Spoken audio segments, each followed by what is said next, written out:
Oke, Assalamualaikum warahmatullahi wabarakatuh. Berjumpa lagi dengan kami, dengan Majelis Khatib. Insya Allah pada sesi siang kali ini kita akan membahas hal yang sangat menarik. Kita akan mengangkat topik tema yang sebelumnya sempat timbul tenggelam opininya ya. Sebelumnya kita sempat mendengar ada wacana Presiden 3 periode, tak lama kemudian tenggelam lagi opininya dan kurang lebih beberapa pekan yang lalu wacana tersebut sempat digaungkan kembali. Jadi insya Allah kita akan membahas tema tentang wacana Presiden 3 periode dengan dua narasumber kita yang insya Allah sangat kompeten dan kapabel di bidangnya. Yang pertama, kita sudah kehadiran salah satu narasumber yang concern di bidang politik. Yang pertama adalah Kang Agus Suryana. Assalamualaikum Kang Agus, sehat? Waalaikumsalam warahmatullahi wabarakatuh. Alhamdulillah. Ya. Insya Allah Kang Agus akan berdiskusi dengan saya terkait dengan hal-hal yang bersifat politis di balik wacana Presiden 3 periode ini. Kemudian yang kedua, narasumber yang kedua adalah salah satu advokat dari LBH Pelita Umat. Beliau juga sangat concern dengan isu-isu ketidakadilan, isu-isu hukum yang menimpa banyak ulama-ulama kaum muslimin. Ya, yang kedua adalah Kang Agus Gandara. Assalamualaikum Kang Agus. Salam. Oke, sehat Kang? Bagaimana kabarnya? Sehat Kang? Alhamdulillah, sedang sehat. Oke, alhamdulillah. Oke, kebetulan ya mungkin entah karena faktor kebetulan atau bagaimana ya, dua-duanya adalah Kang Agus ya. Jadi saya akan memanggil Kang Agus Gandara dengan apa nih? Kang Agus saja atau Kang Agan? Kang Agus Gandara Agan ya. aja lah. Kang Agan. Boleh Kang Agan ya. Biar Kang Agus dan Kang Agan. Betul. Oke, kita langsung saja mulai dengan topik kita kali ini, yakni wacana Presiden 3 periode. Saya akan ke Kang Agus Suryana dulu. Kang Agus, belum lama ini kita kembali dihebohkan ya dengan wacana Presiden 3 periode. Nah, bagaimana akan melihat fenomena opini tersebut?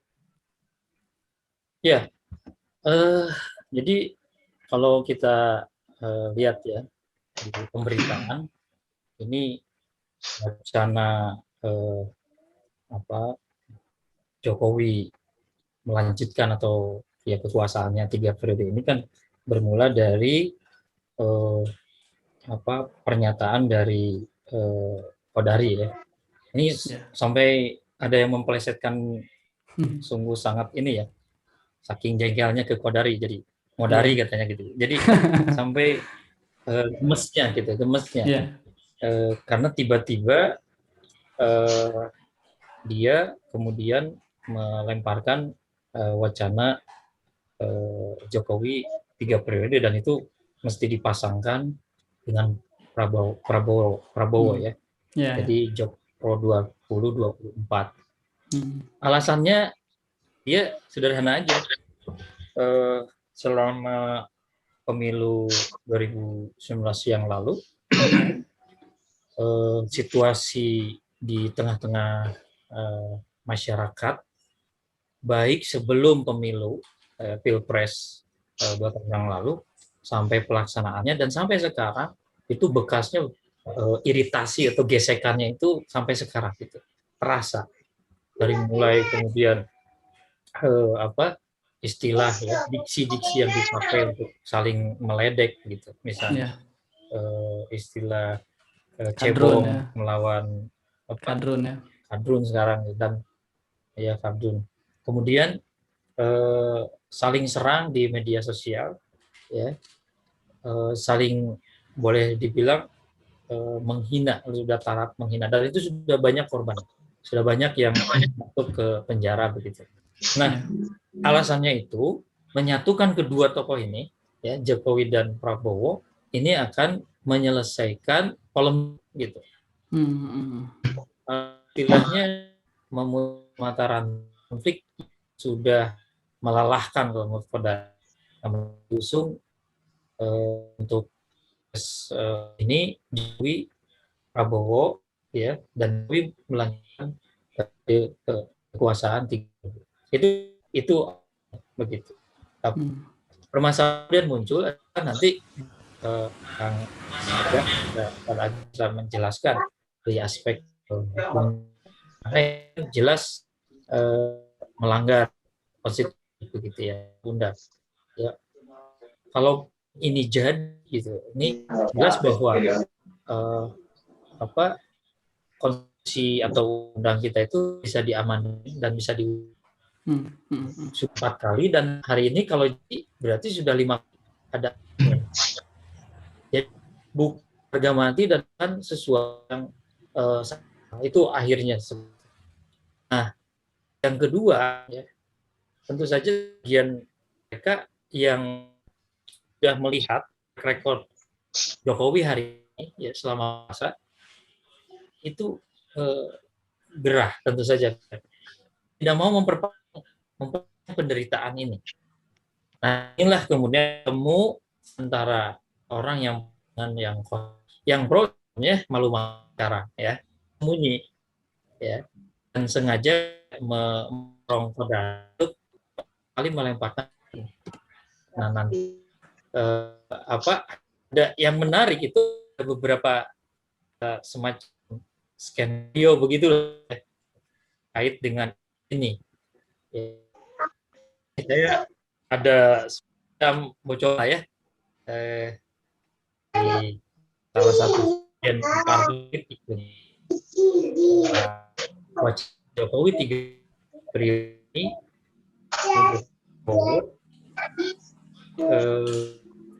erat kaitan dengan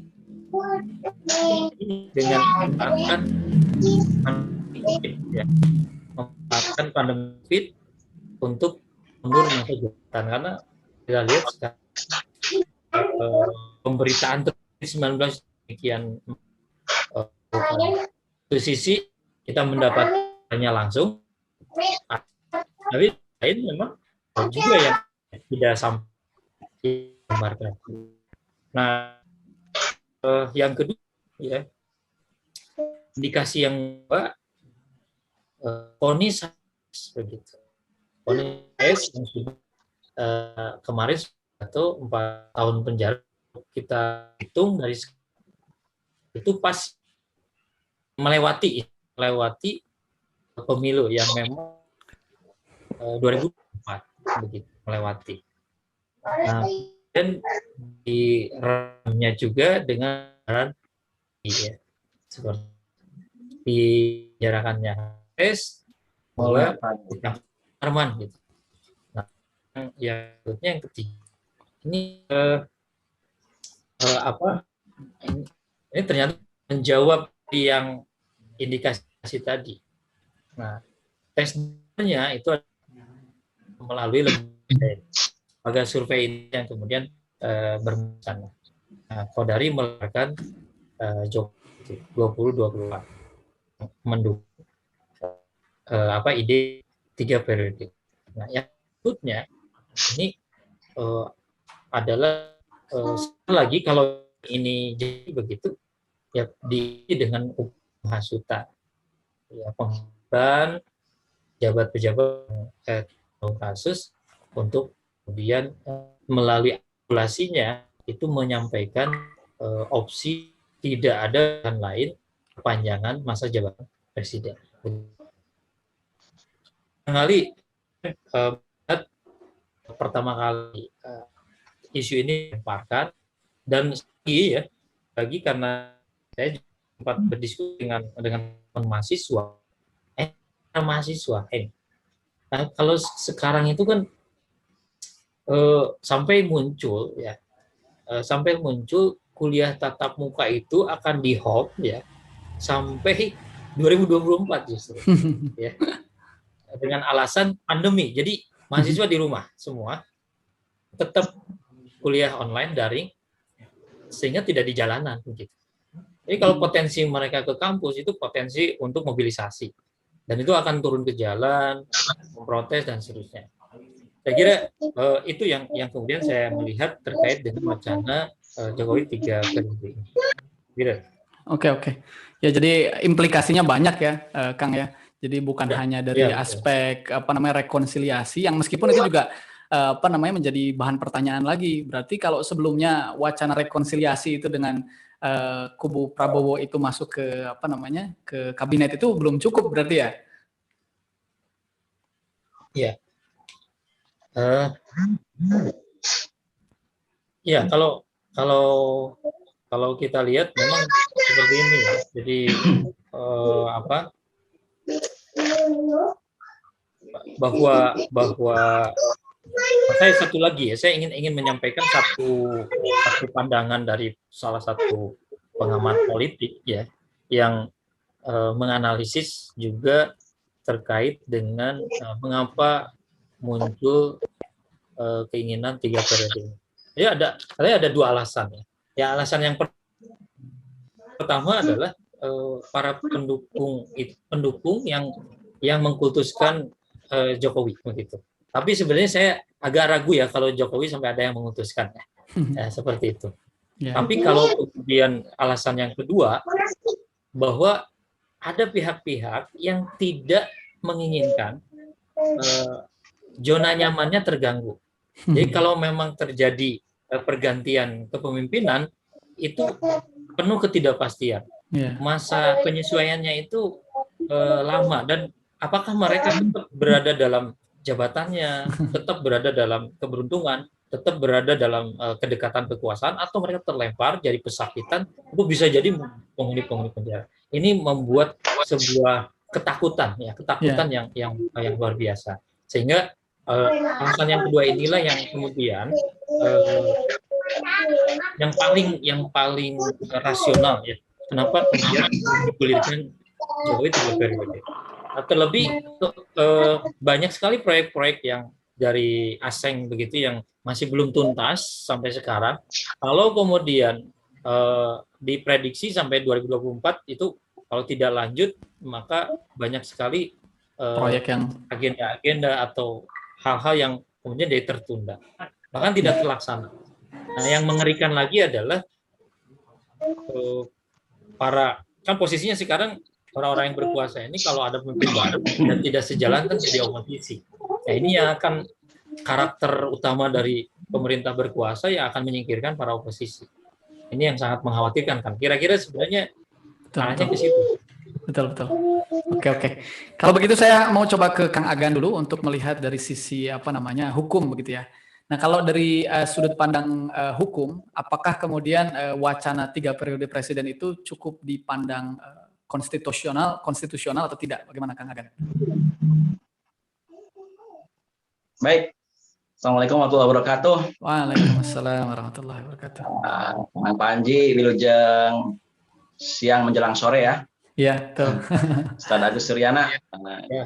Dari Idul Fitri belum pernah ketemu nih. Iya. Langsung terkurung pandemi ini. Ya. Baik, langsung saja. Sebetulnya dalam sistem demokrasi di Indonesia sekarang yang sedemikian kita bisa melihat ya kerusakannya, opini 3 tahun ya, mau 3 periode kan ada masalah sebetulnya. Ya, kami dalam sekarang ini ya jangan 3 periode, 100 periode masalah. Itu sama harus dipahami.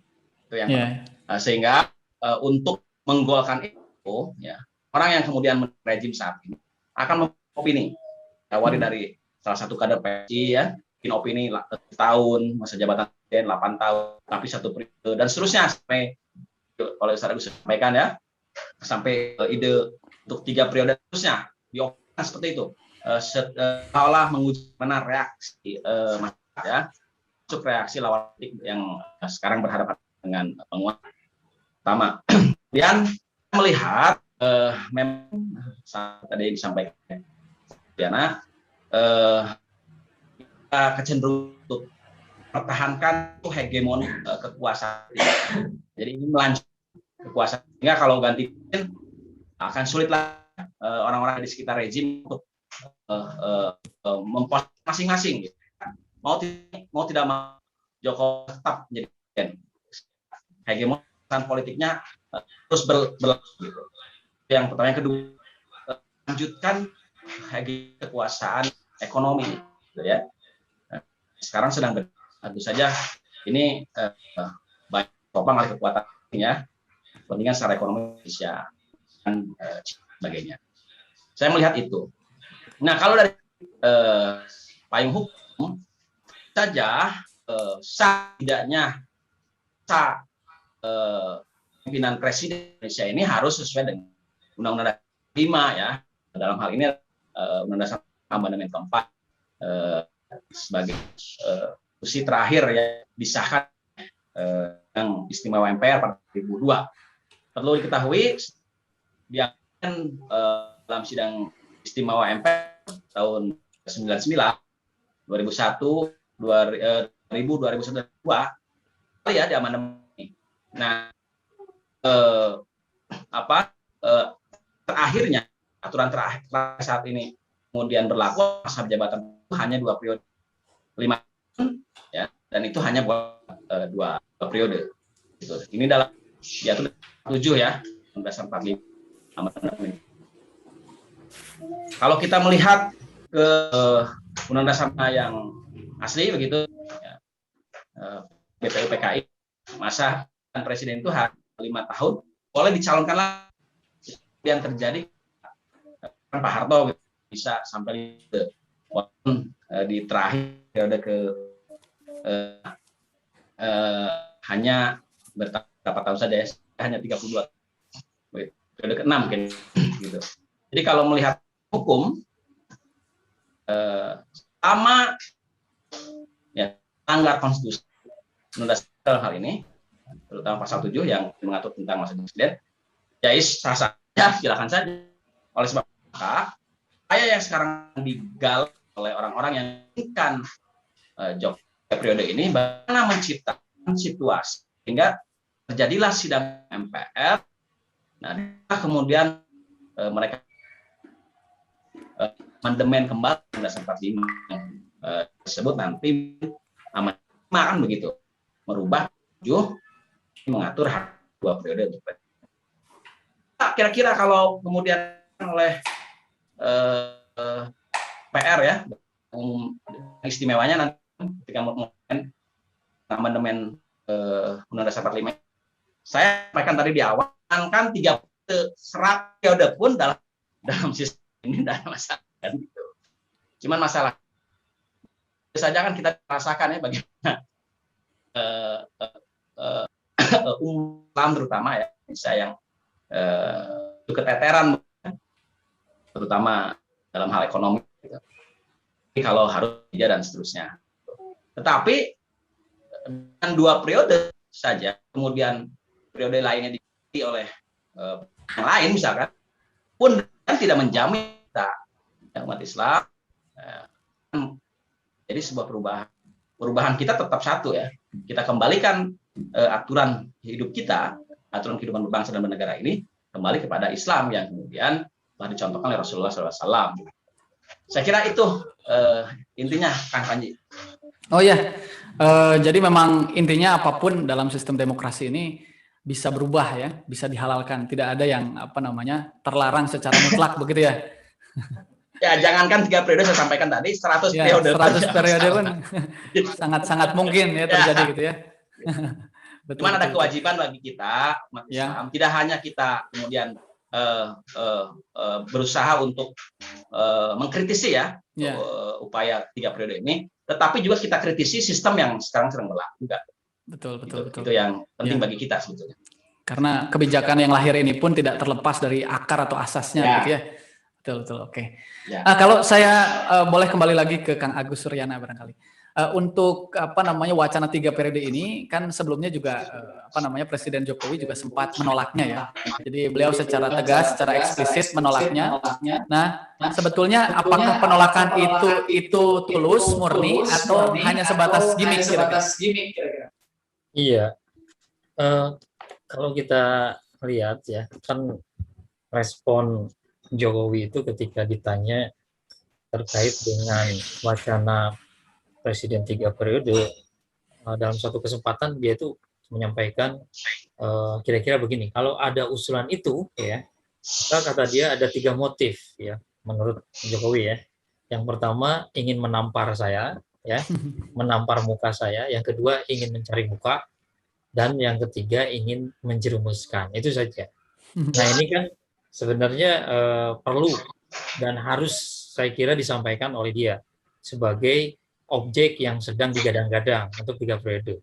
Itu jual mahal atau gitu ya, intinya begitu. Nah, tapi itu semua bisa terjadi. Kalau tadi disebutkan gimmick, bisa ya. Ketika orang-orang yang punya solahiyah dalam sistem sekarang, yang punya kewenangan, misalnya dari mulai yang berwenang merevisi konstitusi, mengamandemen, DPR, MPR, kemudian diputuskan, ya paling ada koreksi gitu. Ya bagaimana lagi? Saya sebagai kepala negara hanya bisa menuruti apa kata konstitusi. Kalau ini diamanahkan lagi, kenapa tidak? Kan paling begitu. Ya tidak bisa ditebak. Nah, saya kira yang paling berbahaya dari pernyataan-pernyataan kepala negara ini gitu ya adalah satu, memang kita tahu ya penuh dusta gitu ya. Apa yang disampaikan ibarat satu statement yang itu tidak lebih dari sebuah etalase politik ya yang ingin mencitrakan bahwa di bawah kepemimpinannya suatu itu baik-baik saja. Tapi yang sering terjadi kan lempar batu sembunyi tangan. Ini yang sering terjadi. Nah, kalau apapun bicara tentang hutang, kata siapa kita punya hutang? Kita punya uang 11.000 triliun misalnya. Tapi sudah ngomong gitu tidak ada kabarnya. Kemudian bicara apa? Tinggal statement saja. Semuanya beres, sudah ditangani, selesai. Ternyata di belakang malah bikin heboh. Yang terakhir kan terkait dengan tes wawasan kebangsaan kan TWK. Ya, betul. Jadi yang beliau sampaikan adalah peringatan lah intinya ke KPK bahwa tes TWK itu jangan sampai atau merugikan pegawai KPK, apalagi sampai kemudian dipecat. Ya pernyataannya sama sekali tidak berpengaruh, ya tidak berpengaruh apapun untuk tetap berlangsungnya kebijakan itu. Ya.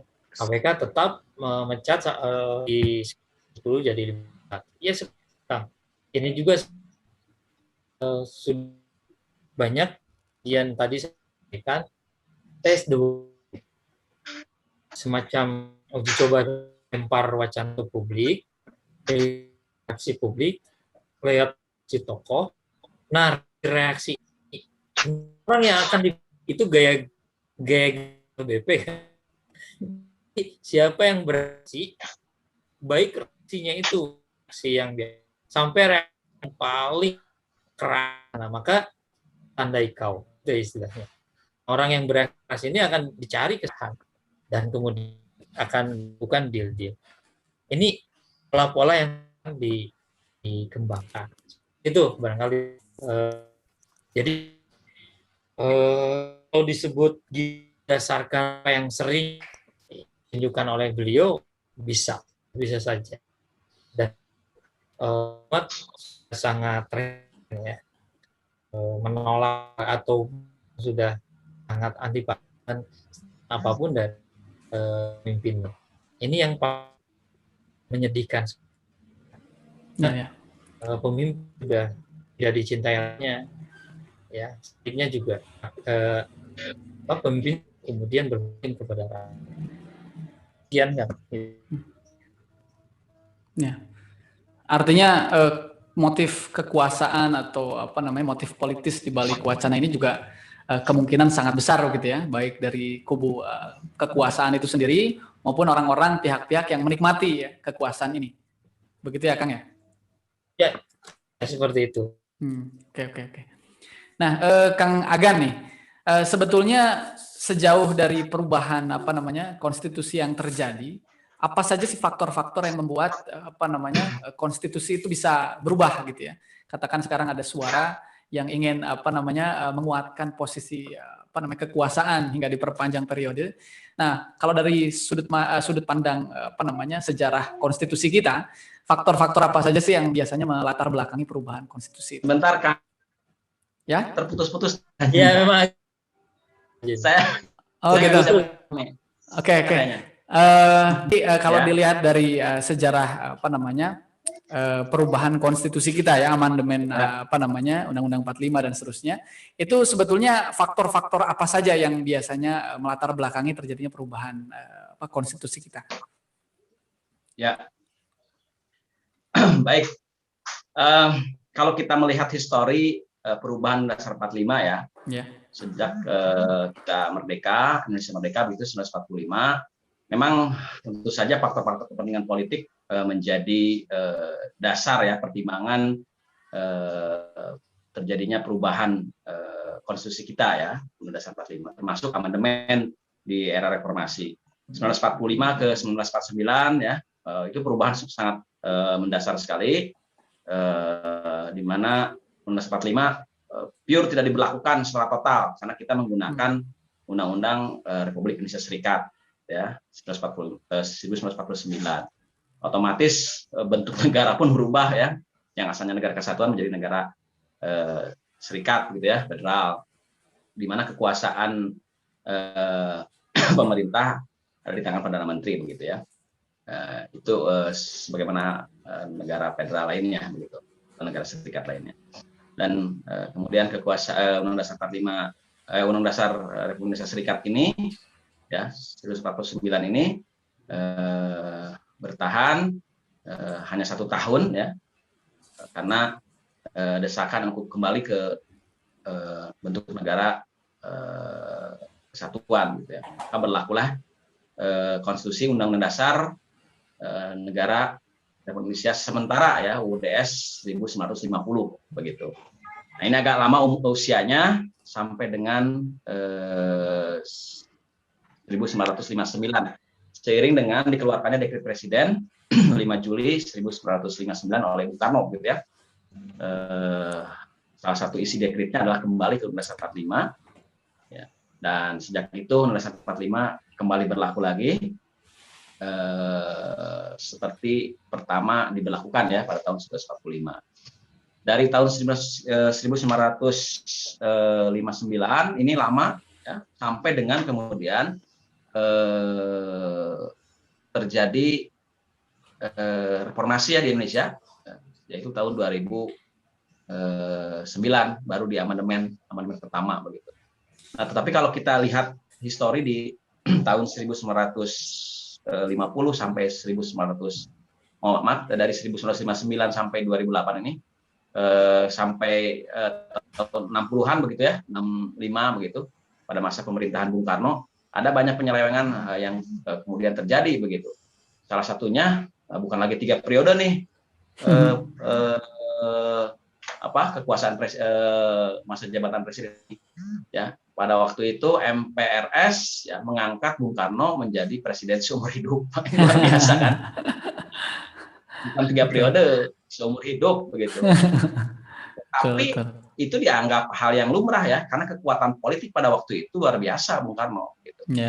Ya, ketika semua kekuasaan pemerintah begitu ya dikuasai oleh Bung Karno, terkuasai lah begitu. Ini yang kemudian hendak ditiru oleh rezim saat ini. Ya, jadi tidak boleh jadi tidak perlu amandemen sebetulnya.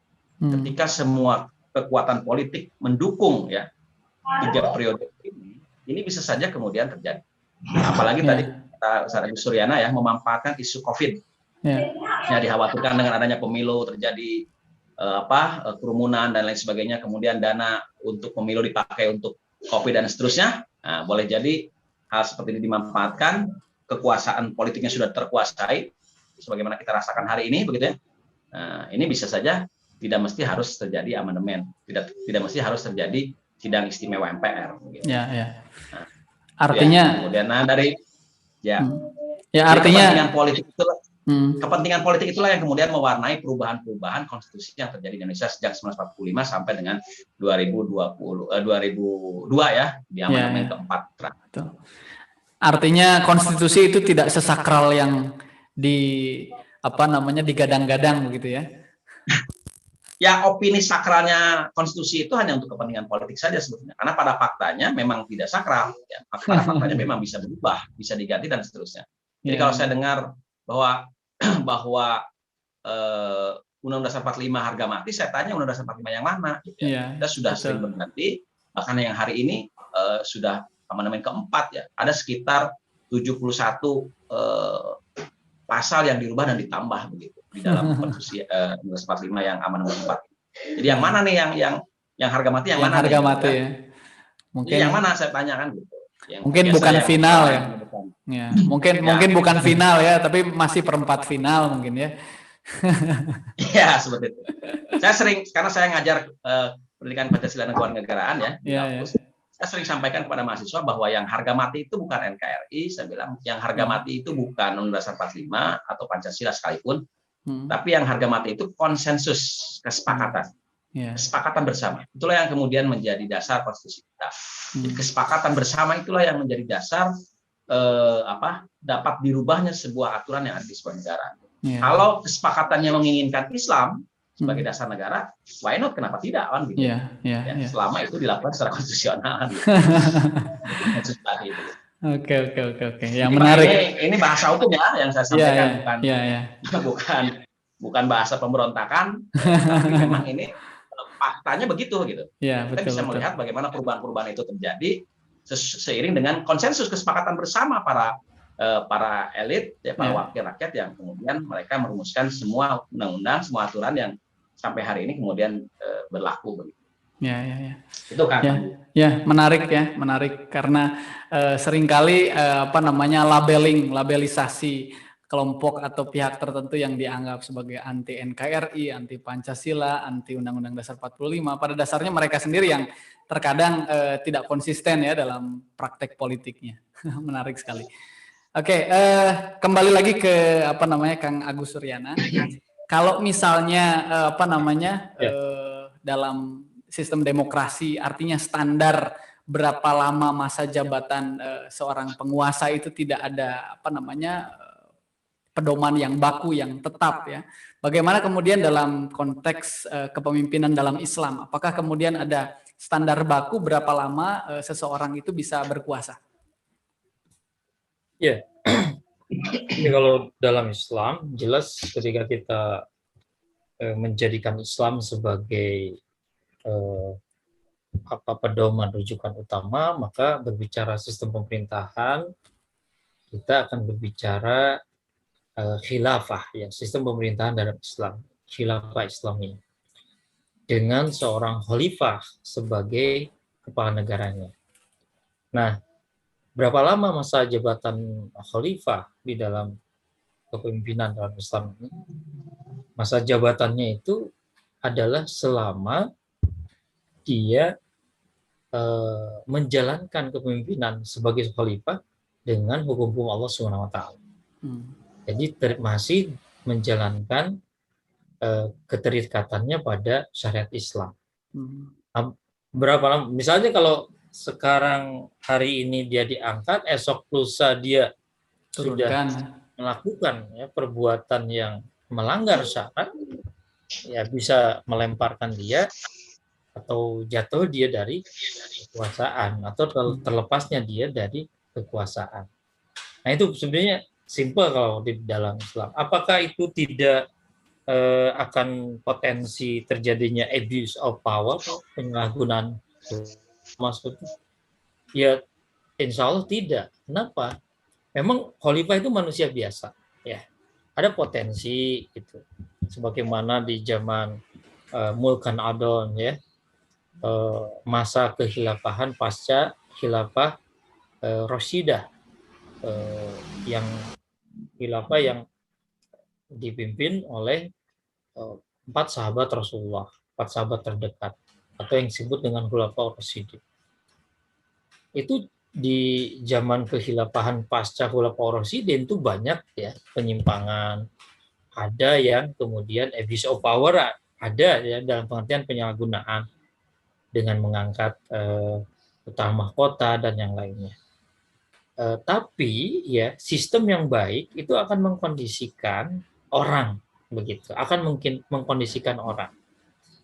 kalau orangnya soleh tapi berada di bawah sistem yang tidak baik, yang buruk, yang busuk, maka dia akan tercemar, dia akan tersibuk, dia akan kemudian kalau istilah siapa Mahfud, Ende, siapa lagi itu, ya dia akan menjadi apa istilahnya iblis kan begitu, dia akan menjadi iblis. Orang soleh sekalipun masuk dalam sistem yang rusak seperti sekarang sistem demokrasi, dia bisa dikondisikan untuk menjadi iblis, ya. Menjadi orang yang kemudian tidak taat syariat begitu. Tapi kalau dalam Islam kan dia sistemnya yang paripurna, sistemnya yang kemudian dia berasal dari aturan Allah Subhanahu Wa Taala dan Rasulnya. Nah, ketika menghadapi orang yang seperti itu, maka ada sanksi, ada hukuman yang tegas. Jadi hukum syara ini yang akan menindak mereka. Nah, makanya pilar-pilar dalam penerapan syariat Islam itu kan ada 3 pilar. Pertama, individu yang bertakwa. Begitu. Yang kedua, kontrol masyarakat. Yang ketiga, adanya negara yang menerapkan syariat Islam ini. Jadi sekarang yang banyak di tengah-tengah kita itu kan bukan individu yang bertakwa, tetapi individu-individu yang maksiat. Sehingga yang petantang-petenteng itu orang-orang maksiat kan. Coba aja Kang Panji misalnya mau lewat di satu tempat, ada yang nongkrong-nongkrong sampai mabuk gitu. Ya, kita yang orang bertakwa gitu istilah. Sehingga harus punten gitu. Harus istilahnya jadi kesannya kita yang inferior di hadapan mereka, yang takut begitu. Karena yang dominan orang yang masih terang-terangan mereka. Nah, yang bertakwanya sedikit. Nah, berbeda ketika hukum Islam diterapkan, itu dikondisikan. Zaman Umar misalnya, itu banyak yang sahabat-sahabat yang masih menenggak minuman khamar, masih mengkonsumsi khamar. Dan karena satu pilarnya sudah terwujud, yaitu individu yang bertakwa, sudah dominan, maka yang malu, yang kemudian segan itu adalah orang-orang maksiat. Maka diceritakan orang-orang kaum muslimin yang nakal-nakal itu, yang maksiat itu, mereka mengendap-endap, mengetuk pintu, sembunyi-sembunyi rumah-rumah orang Yahudi, hanya sekedar ingin meminta minum khamar. Tapi benar-benar dalam ketakutan yang luar biasa. Nah, begitu. Jadi sistem mengkondisikan. Kalau ketahuan dihukum begitu. Jadi dari rakyat biasa sampai pemimpin akan dikondisikan dengan aturan yang bersumber dari Allah Subhanahu Wa Taala. Contoh lain misalnya, kasus baju perang, baju besinya Ali bin Abi Thalib kan gitu. Kita tahu ini cerita yang cukup masyhur bagaimana terjadi pencurian terhadap baju perangnya Ali oleh orang Yahudi, dan ketika dibawa ke pengadilan begitu, Ali kalah gitu sebagai kepala negara loh, sebagai seorang kepala negara kalah oleh Yahudi tadi. Hanya gara-gara tidak bisa menghadirkan saksi, padahal baju besinya itu udah jelas baju besi Ali. Orang tahu semua itu baju besinya Ali. Tidak ada yang membantah. Tapi Ali tidak bisa menghadirkan saksi kecuali dari keluarganya, karena keluarga tidak bisa dijadikan saksi. Nah, pada saat itulah Ali ditetapkan kalah di pengadilan dan kemenangan kepada Yahudi.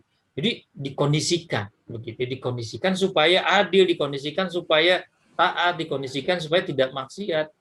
Dikondisikan orang yang mau berbuat tidak baik itu ditahan, tidak jadi begitu. Nah, sekarang orang-orang yang baik, yang bagus-bagus, yang soleh-soleh, para ustadz, para kiai dikondisikan untuk belum gitu ya. Untuk akhirnya dikondisikan untuk tidak baik gitu, berperilaku menjilat kepada penguasa.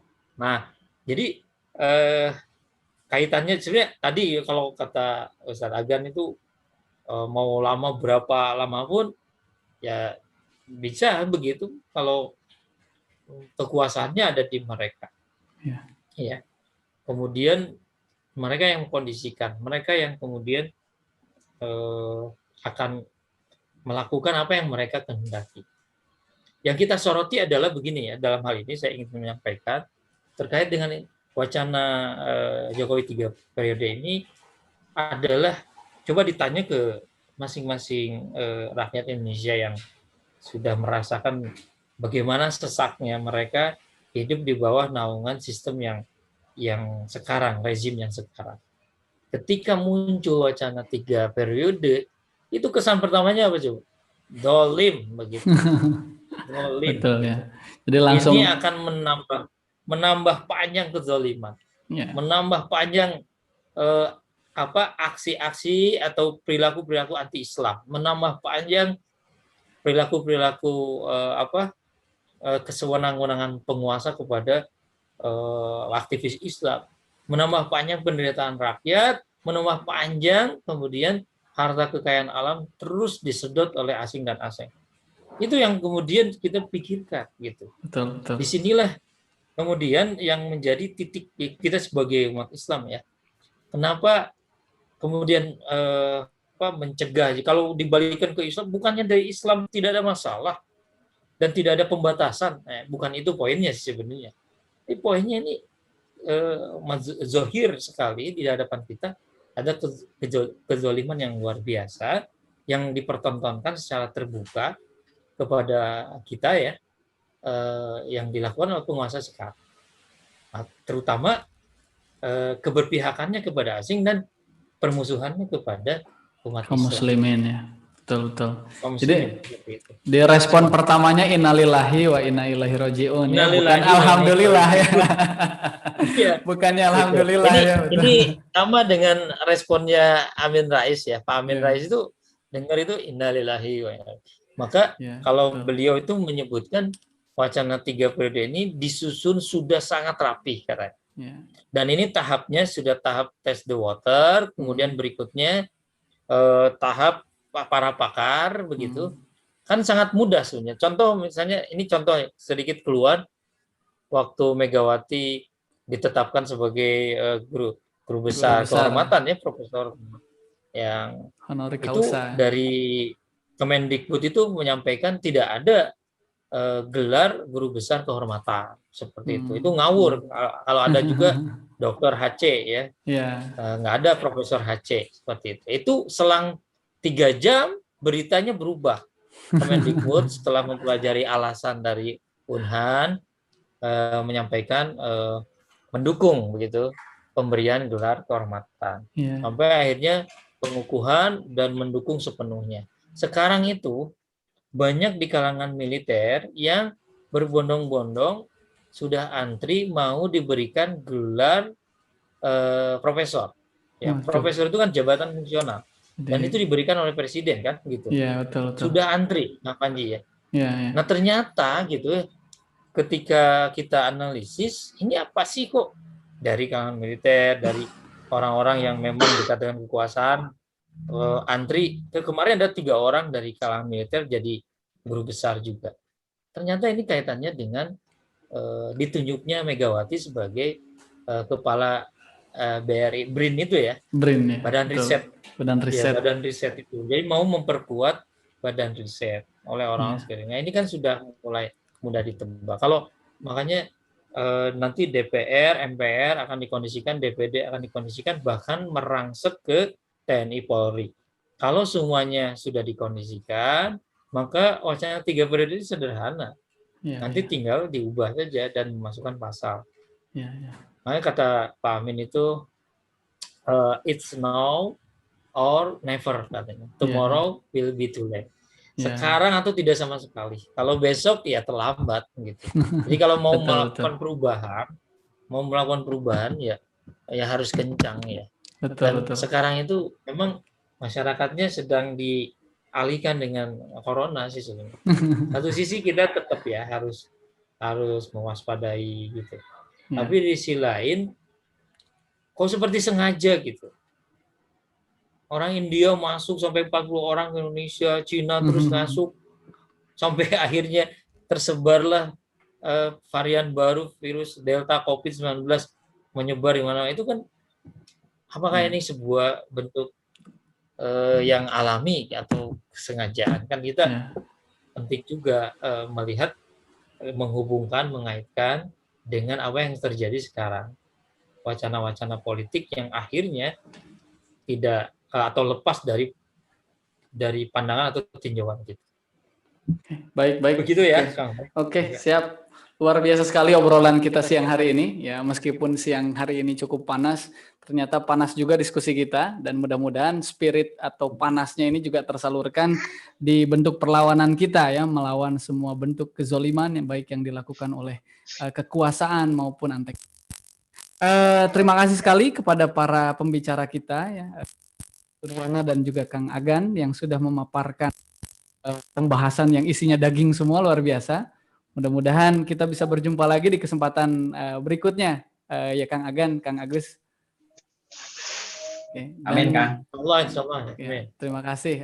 Dan terima kasih juga kepada para pemirsa YouTube channel kita di Majelis Khatib. Tonton terus semua kajian-kajian kita, dari mulai kajian politik, ekonomi, sosial budaya hingga fikih dan juga tafsir.